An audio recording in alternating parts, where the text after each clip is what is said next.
Sir मैं 2003 में सेना में भारतीय सेना में गया और 2021 में भारतीय सेना से रिटायर होकर के जब मैं आया तो मैंने सोचा कि क्योंकि मैंने सेना में जाने के बाद में ग्रेजुएशन की थी, तो मैंने पहले ही मन बना लिया था कि सेना में यदि मैं एसीपी हवलदार से वापस आ रहा हूँ तो मैं इससे ऊपर वाली ही पोस्ट में जा कर के कहीं ना कहीं सर्व करूँगा। 6 बजे या 7 बजे तो लगातार यहीं पर बैठकर अपना पढ़ते रहते थे। तो मतलब इनकी जो कंटिन्यूटी थी ना, वो बेहद मतलब अपने आप में मतलब वो लाजवाब बेमिसाल थी, जिसको मैं पर्सनली क्लास में जाने के बाद भी बच्चों को इस बारे में बताता था कि इतना डेडिकेशन किसी बच्चे के अंदर शायद ही होगा जितना अनुज सर के अंदर है। अनुज सर, आपको बहुत बहुत बधाई हो आपके एसएससी सीपीओ के सिलेक्शन के लिए, और ये हमारी तरफ से आपको एक छोटा सा तोहफा। और ये अनुज सर का जो है एसएससी सीपीओ में 2022 में सिलेक्शन हुआ है, तो इनको बहुत बहुत बधाई हमारी तरफ से। आइए। हेलो नमस्कार दोस्तों, मैं मयंक तोमर आप सभी का मार्स एकेडमी के यूट्यूब ऑफिशियल चैनल पे आपका स्वागत करता हूँ। कैसे हैं आप सब लोग? उम्मीद करता हूँ आप अच्छे होंगे। आपके मोटिवेशन लेवल को हाई करने के लिए हम समय समय पर आते रहते हैं, और ये जो हमारी सिलेक्शन सीरीज़ है, इसी में आपको आज एक ऐसी शख्सियत से आपको मिलवाना चाहते हैं जिसको देखकर सुनकर आप इतने ज़्यादा लाइफ में मोटिवेट होंगे कि आपको मज़ा आ जाएगा। क्योंकि जितनी अभी कुछ बच्चों की एज होगी, जितना जो बच्चे अभी तैयारी करने की शुरुआत कर रहे होंगे 18 साल 20 साल, इस शख्सियत ने इतने साल तो हमारी भारतीय सेना में जॉब की। ठीक है, तो शुरू करेंगे। आज हमारे साथ हैं अनुज जी। अनुज जी नमस्कार, और आपको नमस्ते सर। बहुत बहुत शुभकामनाएं आपका एसएससी सीपीओ में फाइनल सिलेक्शन के लिए। और आपको मिली है सीआरपीएफ में एसआई की पोस्ट मिली है, और ये इनका पहला प्रयास था जिसमें इन्होंने अपना एसएससी सीपीओ को क्रैक किया है। तो अनुज जी, थोड़ा सा अपने बारे में बताइए कि आप किस तरीके से इस फील्ड में आए। आपने 15 साल, लगभग 18 साल या 20 साल आपने नौकरी की है इंडियन आर्मी के लिए, और जब आप वहाँ से रिटायरमेंट के बाद आए तो वो क्या फेज़ था? बस मैं आपको 2 मिनट में जानना चाहूँगा, वो क्या फेज़ था कि आपने सोचा कि मुझे आगे बढ़ना चाहिए? क्योंकि भारत में बहुत सारे लोग ऐसे होते हैं कि रिटायरमेंट के बाद आके बिल्कुल सेफ मोड में आ जाते हैं, लेकिन आप नहीं आए, तो आपने ऐसा क्या अलग सोचा था? सर मैं 2003 में सेना में भारतीय सेना में गया और 2021 में भारतीय सेना से रिटायर होकर के जब मैं आया तो मैंने सोचा कि क्योंकि मैंने सेना में जाने के बाद में ग्रेजुएशन की थी, तो मैंने पहले ही मन बना लिया था कि सेना में यदि मैं एसीपी हवलदार से वापस आ रहा हूँ तो मैं इससे ऊपर वाली ही पोस्ट में जा कर के कहीं ना कहीं सर्व करूँगा।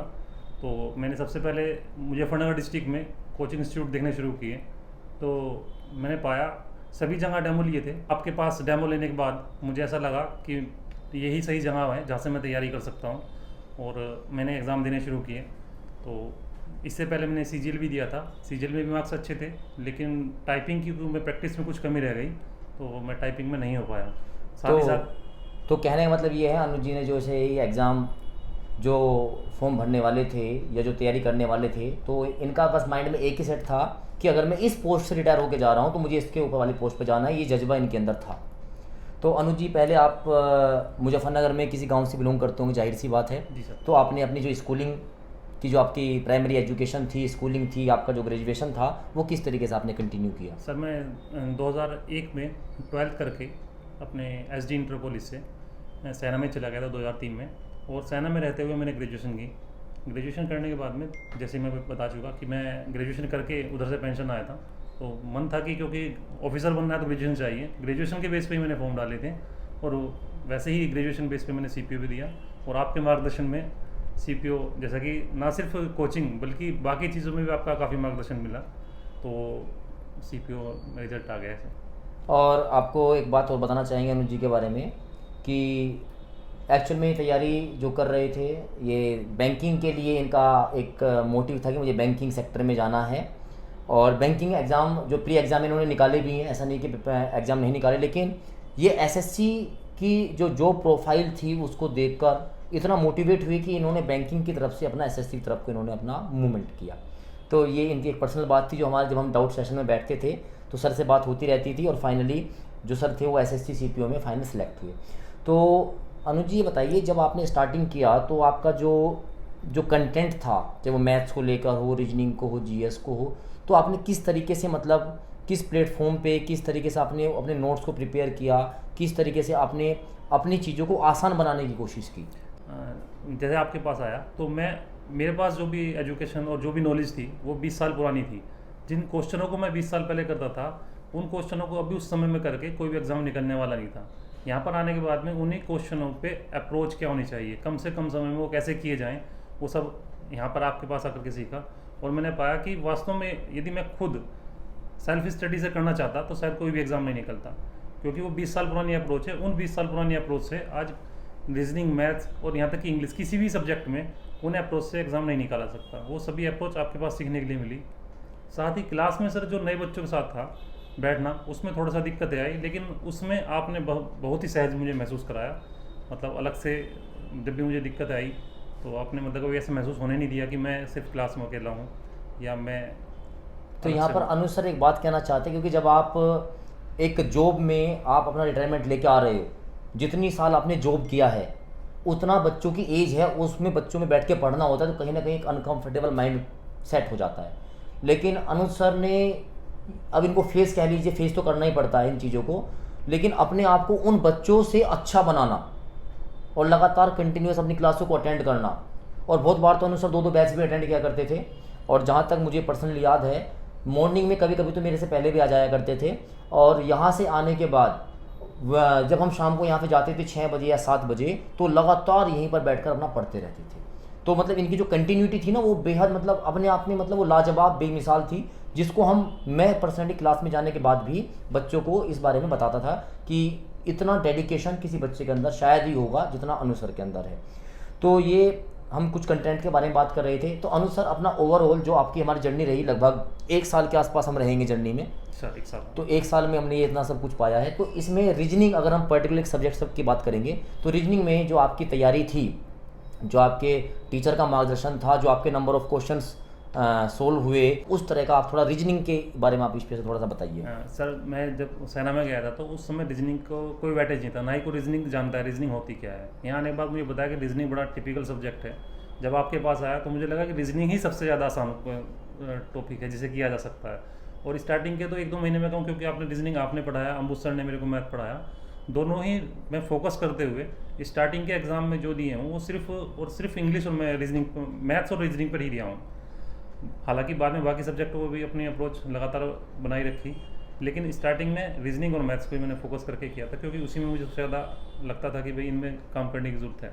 अभी एग्ज़ाम में यदि एक भी क्वेश्चन नहीं होता तो ऐसा लगता है कि यार ये क्वेश्चन क्यों छूटा।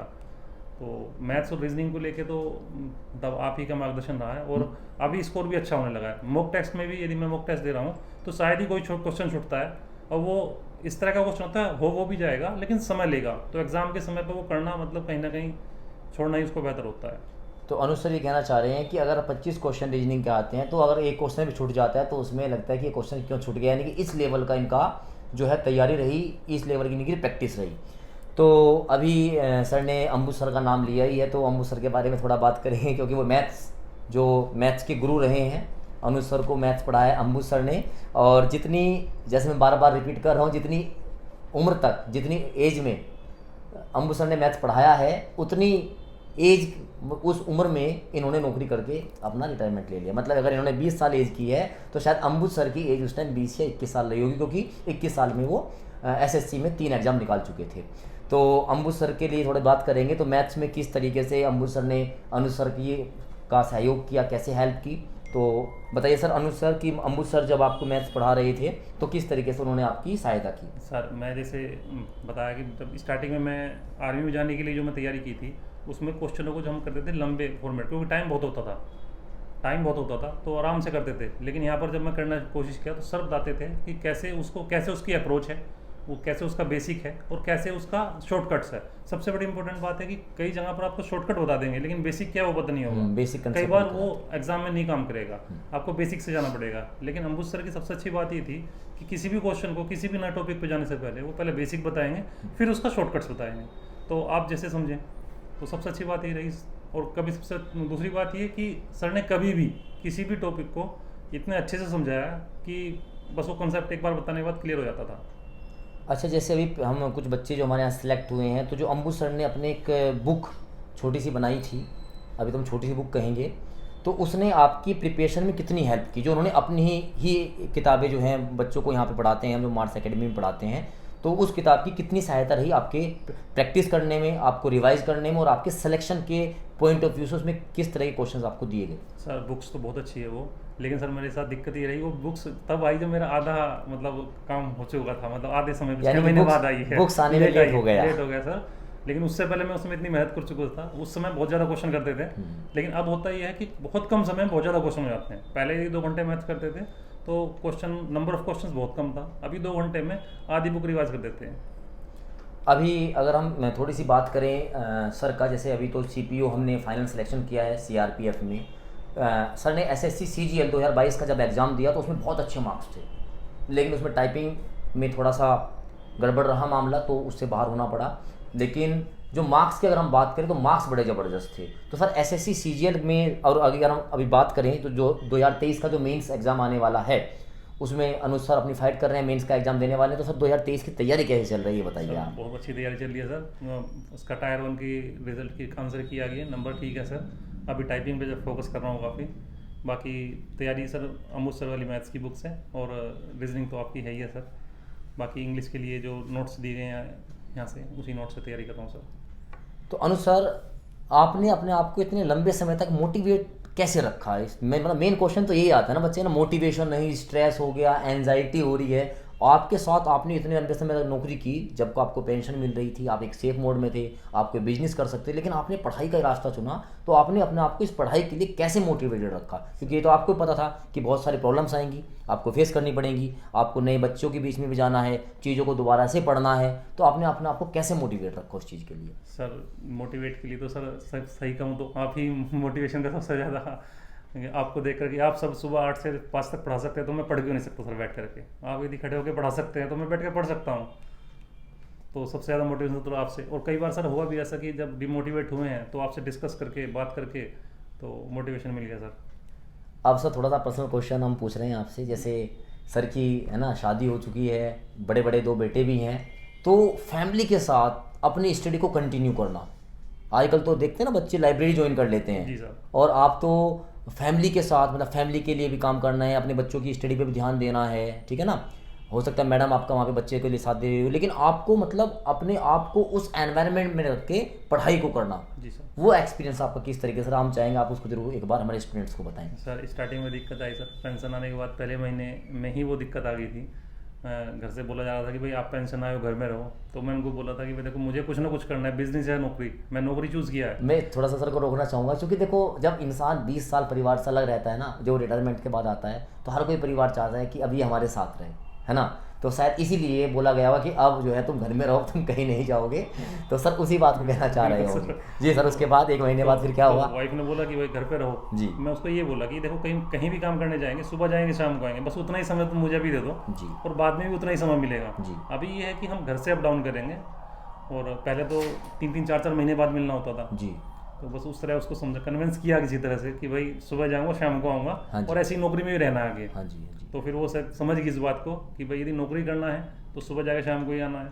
तो फिर वो एग्री होगी कि ठीक है सुबह जाओ शाम को आओ, लेकिन बाकी टाइम हाँ जी। ठीक है घर को दो। जो जो जो बच्चे थे उन्होंने किस तरह से रिएक्ट किया होगा कि देखो पापा के साथ हम पढ़ रहे हैं ना, तो मेन चीज़ आती है कि पापा भी पढ़ रहे हैं और हम भी पढ़ रहे हैं। तो मतलब वो वाला रिएक्शन हम जानना चाह रहे हैं कि मतलब वो क्या रिएक्शन रहा होगा कि बच्चे अभी हमारा बड़े हो चुके हैं, पढ़ रहे हैं अपनी स्टडी, सर अब रिटायरमेंट के बाद आए चलो हम भी बैठ के पढ़ते हैं। तो कभी ऐसा मोमेंट है कि बच्चे पढ़ रहे हैं और आप भी पढ़ रहे हैं और मतलब बहुत अच्छा माहौल सा बन रहा हो, तो वो क्या एक्सपीरियंस रहा होगा? सर अच्छा, तो उसमें ये रहा कि सर जैसे बड़ा बेटा 8th क्लास में है, जी। मैंने अमुज सर वाले कुछ जो टॉपिक उसके हैं मैं उसको करा दिए हैं। अच्छा सर, अच्छा अभी से मतलब आप उनका फाउंडेशन तैयार कर रहे हैं? जी सर, उसको करा दिए हैं, वो कर भी रहा है। और वो कह रहा है पापा इतने शॉर्टकट तो मैम मुझे इतना लंबा क्यों लिखवाती? जी।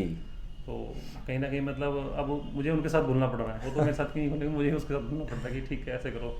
जैसे सर हिस्ट्री का उसकी एनसीईआरटी की बुक है, वो कहीं ना कहीं सर एसएससी में भी सेम टॉपिक है। हाँ बिल्कुल सेम। तो उसको पढ़ाते कहीं ना कहीं मेरा वो बेस भी तैयार हो रहा है कि भाई ये बेस ऐसा है इसका। तो मतलब कितना अच्छा मोमेंट रहा होगा कि 2 जनरेशन एक साथ पढ़ रही हैं, सर पढ़ रहे हैं और सर के बच्चे पढ़ रहे हैं। तो यानी कि देखिए मतलब कितना गजब, अगर आपने सोच लिया कि मुझे एजुकेशन में ही आगे बढ़ना है, ठीक है ना, तो ये एक सबसे बड़ा एग्जाम्पल मोटिवेट रखने का और हर चीज़ को फेस करने का यहाँ से अनुज सर से हमको सीखने का मिल सकता है। तो अनुज सर ये बताइए, जो आजकल जो हमारे न्यू स्टूडेंट्स हैं जो तैयारी कर रहे हैं, एसएससी की तैयारी में लगे हुए हैं, तो उनके लिए आपका क्या मैसेज होगा कि आप वे किस तरीके से अपने आप को तैयारी में लगातार और एक बेहतरीन तैयारी के साथ आगे बढ़ सकते हैं? सर जैसे मैं बताऊं, मेरा जो 1 साल का यहाँ का एक्सपीरियंस रहा है, बच्चों के अंदर सबसे बड़ी दिक्कत यह है कि वो फेथ नहीं कर पा रहे हैं, विश्वास की कमी। विश्वास की कमी है। और शायद दोनों विश्वास की कमी, अपने आप भी और अपने गुरु के ऊपर भी। बिल्कुल सर, दोनों सर, आप बिल्कुल सही बोला सर। अपने आप भी, अपने ऊपर विश्वास नहीं है और उसके बाद गुरु के ऊपर विश्वास नहीं है। कई बच्चे मतलब बहुत मोटी मोटी बुक लेके बैठ जाते हैं। हाँ। मैं बोलता हूँ कि जितना कंटेंट यहाँ से मिल रहा है, आपके पास से जितना कंटेंट मिल रहा है वो काफ़ी है। आप एग्जाम दे के देखो, एग्जाम उससे बाहर नहीं है। सही बात है, उसका विश्वास तभी कर पाओगे जब आप पढ़ रहे हो, जो एग्जाम में मिल रहा हो। बिल्कुल सर, एग्जैक्टली। तो सर बच्चे कई लोग बड़ी बुक लेके बैठे हैं। मैं ये कहना चाहूँगा, यदि मैं एग्जाम इतने बड़े गैप के बाद में कर सकता हूँ तो कोई भी कर सकता है। मैं हिंदी मीडियम से पढ़ा हूँ और बहुत पहले पढ़ा हूँ। आजकल किताबें भी पूरा एजुकेशन सिस्टम ही चेंज हो गया। सिस्टम चेंज हो गया 20 साल में बहुत बड़ी, मतलब 20 साल में तो बहुत कुछ चेंज हो गया सर। जी सर। तो सर यदि मैं कर सकता हूँ इस गैप के बाद में, तो जो बच्चे अभी 10th 12th या ग्रेजुएशन करके जो प्रिपरेशन करें तो कर ही सकते हैं आराम से।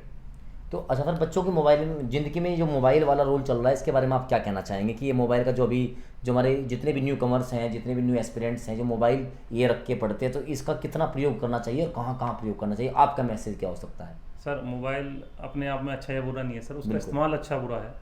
मैं मोबाइल बहुत अच्छा है, यदि आप उस पर वीडियो देख रहे हैं सिर्फ अपनी एजुकेशन की, बहुत अच्छा मोबाइल है। यदि आप उस पर दूसरी चीज़ें दूसरी तरह से इस्तेमाल कर रहे हैं तो मोबाइल वास्तव में बुरा है। फिर मोबाइल नहीं होना चाहिए बच्चों के पास। वो पढ़ने नहीं देगा, वो आपका टाइम वेस्ट करवाएगा, है ना। मेरे सर मोबाइल में कोई भी मतलब किसी भी तरह की सोशल मीडिया ऐप नहीं है। हाँ, तो यानी ये कहना चाहते हैं कि रील्स मत देखो, अपनी रील्स खुद बनवाओ। ऐसा बन जाए कि आपकी रील्स लोग बाग बनाएं और सर को देखो फिर 2 स्टार लगेंगे कंधे के ऊपर, और जब सर वर्दी पहन के दोबारा चलेंगे, एक second journey, second half of the life होगा, तो मतलब अपने आप में कितना मोटिवेट करने वाला होता है। तो अनुज सर को बहुत बहुत शुभकामनाएं हमारी तरफ से एसएससी सीपीओ के सिलेक्शन के लिए, और हम भगवान से उम्मीद करते हैं और इनकी मेहनत से ये उम्मीद करते हैं कि आपका जो CGL 2023 जो होगा उसमें आपका जो है सिलेक्शन हो, और 3 स्टार, कम से कम 3 स्टार इस बार सर के कंधे पे लगेंगे। और इन्हीं शुभकामनाओं के साथ अनुज सर ने हमको समय दिया, इनका बहुत बहुत धन्यवाद।